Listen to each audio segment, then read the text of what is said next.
ಮತ್ತೆ ಭಾವನೆಗೆ ಒಂದ್ ರೀತಿ ಭಯ ಉಟ್ಕೊಂಡ್ಬಿಟ್ಟಿದೆ ಮೇಡಮ್ ಅವರೇ. ನಮ್ಮನೇನಾದ್ರೂ ಎಲ್ಲರೂ ಸೇರಿ ಮನೆಯಿಂದ ಆಚೆ ಹಾಕ್ಬಿಡ್ತಾರೇನೋ ಅಂತ. ಯಾವ್ದಕ್ಕೂ ಅಡ್ವಾನ್ಸ್ಗೆ ಅಂತ ಇರ್ಲಿ ಮನೆ ಕೊಡಕ್ಕೆ 2 ಲಕ್ಷ ಕೊಟ್ಟಿನಿ ಮೇಡಮ್ ಅವರೇ. Kanthamma, just stop it. ನೋಡು, ನನಗೆ ಗೊತ್ತಾಗ್ಬೇಕಾಗಿರೋದು ಆ ಶ್ರಾವಣಿ, ಸುಬ್ಬು ಮತ್ತೆ ಪದ್ದು ಬಗ್ಗೆ. ನೀನ್ ಯಾರೋ ಮಾಡಿ ಮೇಲೆ ಇರೋರ್ ಬಗ್ಗೆ ಮಾತಾಡ್ತಿದ್ಯಲ್ಲ. ನೋಡು, ನನಗದು ಇಂಪಾರ್ಟೆಂಟ್ ಅಲ್ಲ. ಈ ಸುಬ್ಬು, ಶ್ರಾವಣಿ, ಪದ್ದು ಅವ್ರು ಹೊರಗಡೆ ಹೋಗ್ತಾರ, ಯಾರನ್ನಾದ್ರೂ ಮೀಟ್ ಮಾಡ್ತಾರ, ಆ ವಿಷಯ ಇಮಿಡಿಯೇಟ್ ಆಗಿ ನೀನ್ ನನಗೆ ತಿಳಿಸ್ಬೇಕು. ಒಂದು ವೇಳೆ ಅವ್ರೇನಾದ್ರೂ ಹೊರಗಡೆ ಹೋದ್ರೆ ಇಮಿಡಿಯೇಟ್ ಆಗಿ ನನಗೆ ಕಾಲ್ ಮಾಡಿ ಹೇಳು, ಗೊತ್ತಾಯ್ತಾ? ಸರಿ ಮೇಡಮ್ ಅವರೇ, ನೀವ್ ಹೇಳ್ದಂಗೆ ಮಾಡ್ತೀವಿ. ಸರಿ, ಫೋನ್ ಇಡಿ. ಒಂದ್ ನಿಮಿಷ ಕಾಂತಮ್ಮ. ಹೇಳಿ ಮೇಡಮ್ ಅವರೇ. ಅದ್ಯಾರೋ ಮೇಲ್ಗಡೆ ಮನೆಯವರು ಅಂತ ಹೇಳಿದ್ಯಲ್ಲ, ಯಾರದು? ಶ್ರೀವಲ್ಲಿ ಮನೆಯವ್ರ? ಅಯ್ಯೋ, ಶ್ರೀವಲ್ಲಿ ಮನೆ ಇದೆಯಲ್ಲ, ಮನೆ ಮ್ಯಾಲದ ಮನೆ ಇದೆ. ಆ ಮನೆಗೆ ಆ ಉತ್ತರ ಕರ್ನಾಟಕದಿಂದ ಒಂದು ಹೆಂಗ್ಸ್ ಬಂದದೆ ಬಾಡಿಗೆಗೆ. ಆಕಿ ಹೆಸರು ಶೋಭಿತಾ, ಅನಂತ, ಅಕ್ಷಿ, ಪುಷ್ಪ, ಅಯ್ಯೋ ಅಥವಾ ಅದೇನೋ ಈಟ್ ಉದ್ದ ಇದೆ ಮೇಡಮ್ ಅವರೇ, ನಂಗೆ ಹೇಳಕ್ ಬರಲ್ಲ. ಹೌದಾ? ಅವಳು ಯಾವತ್ತು ಬಂದ್ಲು? ಒಂದು ಎಷ್ಟು ದಿನ ಆಯ್ತು ಬಾವ? ಒಂದು 2-3 ದಿನ. 2-3 ದಿನ ಸುಮ್ಮನೆ. 2-3 ದಿನ ಆಯ್ತಾ? ಯಾಕೆ ಮೇಡಮ್ರೆ ಧ್ವನಿ ಬದಲಾಗೋಯ್ತು? ಏನಿಲ್ಲ, ನಾನು ನಿನಗೆ ಆಮೇಲೆ ಕಾಲ್ ಮಾಡ್ತೇನೆ.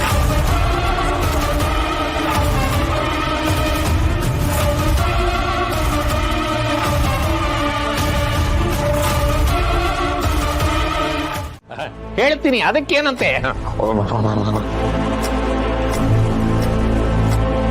ಮಂಗಳವಾರ ಮಧ್ಯರಾತ್ರಿ 11 ಒಳ್ಳೆ ಮುಹೂರ್ತ ಇದೆಯಲ್ಲ. ಮಂಗಳವಾರ ಮಧ್ಯರಾತ್ರಿನ? ಅವತ್ತು ಅಮಾವಾಸ್ಯೆ ಐತ್ರಿ. ಮಧ್ಯರಾತ್ರಿ 11:30 ಮೇಲೆ ಯಾವ ಮುಹೂರ್ತನೂ ಇಲ್ಲ. ಅದು ಪ್ರೇತಕ್ಕ, ಭೂತಕ್ಕ, ಶಾಂತಿಗಿರೋ ಮುಹೂರ್ತ. ಹೌದಲ್ಲ, ಶುಕ್ರವಾರ ಒಳ್ಳೆ ಮುಹೂರ್ತ ಇದೆ. ಶುಕ್ರವಾರ ಶುಭ ಮುಹೂರ್ತ ಐತ್ರಿ, ಆದ್ರ ಅದು ಗೃಹ ಪ್ರವೇಶಕ್ಕ, ಹೋಮಕ್ಕ ಪ್ರಶಸ್ತವಾದ ಮುಹೂರ್ತ.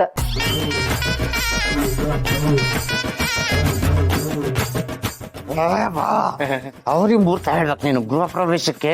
ಇದಕ್ಕಲ್ಲ, ಏನ್ ಕಲ್ತು ಬಂದಿದ್ದೀಯ ನೀನು? ಆಯ್ತು ಇರ್ರಿ, ಸ್ವಲ್ಪ ಇನ್ನೊಂದ್ಸರಿ ಕನ್ಫ್ಯೂಸ್ ಆಗೋಯ್ತು.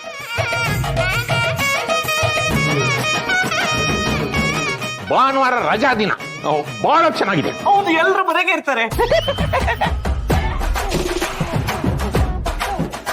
ಭಾನುವಾರ ಇವರಿಬ್ರು ಜಾತಕದ ಪ್ರಕಾರ ಗ್ರಹಗತಿಗಳು ಕೂಡ ಬರಂಗಿಲ್ರಿ.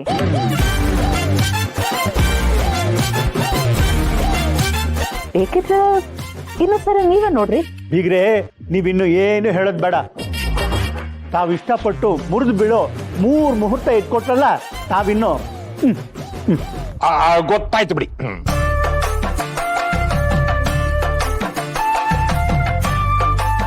ಇವತ್ತು ನಿಜವಾಗ್ಲೂ ಒಳ್ಳೆ ಮುಹೂರ್ತ ಐತ್ರಿ. ಸುಬ್ಬು ಅವರು ಮತ್ತೆ ಶ್ರಾವಣಿಯವರು ಇವತ್ ರಾತ್ರಿ ಆ ಮುಹೂರ್ತದಾಗ ಸೇರಿದ್ರ ಇಬ್ರು ಜೀವನನು ಬಹಳ ಸುಂದರವಾಗಿರ್ತೈತಿ, ಸೊಗಸಾಗಿರ್ತೈತ್ರಿ.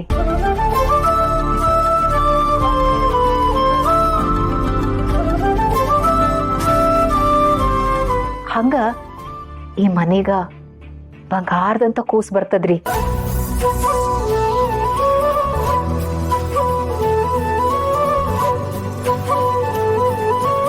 ಅದು ಸಾಮಾನ್ಯವಾದ ಕೂಸಲ್ರಿ, ಚಕ್ರಾಧಿಪತಿ ಆಗುವಂತ, ಸಾಮ್ರಾಟ ಆಗುವಂತ ಎಲ್ಲಾ ಲಕ್ಷಣ ಇರೋ ಕೂಸ್ ಬರ್ತದ್ರಿ.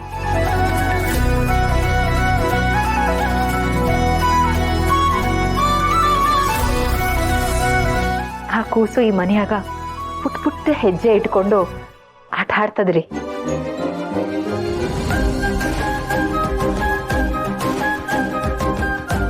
ಸುಬ್ಬು, ಶ್ರಾವಣಿ ಮೇಡಮ್ ಅವರೇ, ಗೊತ್ತಾಯ್ತಾ?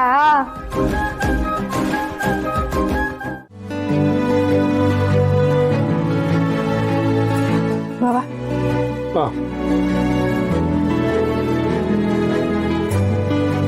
ದೊಡ್ಡಪ್ಪ, ನಾನು ನಿಮ್ಮ ಹತ್ರ ಒಂದು ಕಂಪ್ಲೇಂಟ್ ಹೇಳ್ಬೇಕು.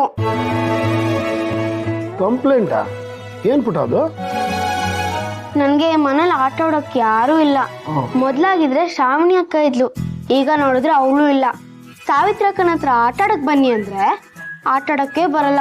ನನ್ಗೆ ಆ ಕೆಲ್ಸ ಇದೆ ಈ ಕೆಲ್ಸ ಇದೆ ಅಂತ ಹೊರಟೋಗ್ಬಿಡ್ತಾರೆ. ಓಹೋ, ನಮ್ಮ ಪಾಪುದು ಸೀರಿಯಸ್ ಆಗಿದೆಯಲ್ಲಪ್ಪ ಕಂಪ್ಲೇಂಟು. ಇದಕ್ಕೆ ಉಗ್ರ ಹೋರಾಟನೇ ಮಾಡಬೇಕು. ನನ್ಗೆ ಅದೆಲ್ಲ ಗೊತ್ತಿಲ್ಲ. ಈ ಮನೆಗೆ ನನ್ ಪುಟ್ಟ ಪಾಪು ಬಂದಿದ್ರೆ ನನ್ಗೆ ಆಡಕ್ಕೆ ಎಷ್ಟ್ ಚೆನ್ನಾಗಿರ್ತಿತ್ತು. ಕೇಳ್ದೇನಪ್ಪ ನಿನ್ ಮಗಳ ರಿಕ್ವೆಸ್ಟ್ನ? ಅಯ್ಯೋ ಅಣ್ಣ, ನಮ್ಗೆ ಇವಳು ಒಬ್ಬಳನ್ನೇ ನಿಭಾಯಿಸಕ್ಕಾಗ್ತಿಲ್ಲ ಅಂಥದ್ರಲ್ಲಿ ಇನ್ನೊಂದ. ಸದ್ಯಕ್ಕೆ ಆ ಯೋಚನೆ ಇಲ್ಲಣ್ಣ. ನಿಮ್ ಮುಂದೆ ಹೀಗೆ ಮಾತಾಡ್ತಾರೆ ಬಾವ, ಆದ್ರೆ ನನ್ನ ಹತ್ರ ಬಂದು ನನ್ನ ಅಣ್ಣನ ಮುಂದೆ ಈ ವಿಷಯ ಬೇಕಾ? ಯಾಕೆ ಹೇಳ್ಬಾರ್ದು? ನನ್ನ ಬಾವನ ಹತ್ರ ಕಂಪ್ಲೇಂಟ್ ಹೇಳ್ತೀನಿ. ನೀವಿಬ್ರು ಗಂಡ ಹೆಂಡತಿ ಹಿಂಗೆ ಆಡ್ತಾ ಇದ್ರೆ ಈ ಪಾಪುದ ರಿಕ್ವೆಸ್ಟ್ ನಿಭಾಯಿಸೋರು ಯಾರು? ಅಣ್ಣ, ಈಡೇರಿಸೋಕೆ ಅಂತ ಒಂದು ಆಪ್ಷನ್ ಇದೆ. ಮಗಳೇ, ನೀನ್ ಇದನ್ನ ಕೇಳೋದಿದ್ರೆ ಶ್ರಾವಣಿ ಅಕ್ಕನ್ಗೂ ಸುಬ್ಬುಗೂ ಕೇಳಬೇಕು. ಓಹೋ ಕರೆಕ್ಟ್ ಅಲ್ವಾ ಪುಟ? ಈ ಶ್ರಾವಣಿಗೂ ಸುಬ್ಬುಗೂ ಮಗು ಆಗುತ್ತಲ್ಲ, ಅದನ್ನ ಕಿಡ್ನಾಪ್ ಮಾಡ್ಕೊಂಡು ನಮ್ಮನೇಲಿ ತಂದಿಟ್ಕೊಂಡ್ಬಿಡಲ್ಲ. ಅದ್ರ ಜೊತೆ ನೀನ್ ಆಟ ಆಡು, ಹೆಂಗೆ? ವಾವ್, ಎಷ್ಟ್ ಚೆನ್ನಾಗಿರುತ್ತೆ. ಆ ಪಾಪು ನನ್ಗೇನಾಗ್ಬೇಕು? ಗಂಡು ಹುಟ್ಟಿದ್ರೆ ತಮ್ಮ, ಹೆಣ್ಣು ಹುಟ್ಟಿದ್ರೆ ತಂಗಿ. ತಮ್ಮ ತಂಗಿನಾ? ಹಾಗಿದ್ರೆ ಆ ಪಾಪು ನಿಮ್ಗೇನಾಗ್ಬೇಕು? ಶ್ರಾವಣಿ ಅಕ್ಕ ನಿಮ್ ಮಗಳು ತಾನೆ? ಅವ್ರಿಗೆ ಒಂದ್ ಮಗು ಹುಟ್ರೆ ನಿಮ್ಗೆ ಮೊಮ್ಮಗು ಆಗುತ್ತೆ. ಹಾಗಿದ್ರೆ ನೀವು ತಾತ ಆಗ್ತೀರಾ ಅಲ್ವಾ?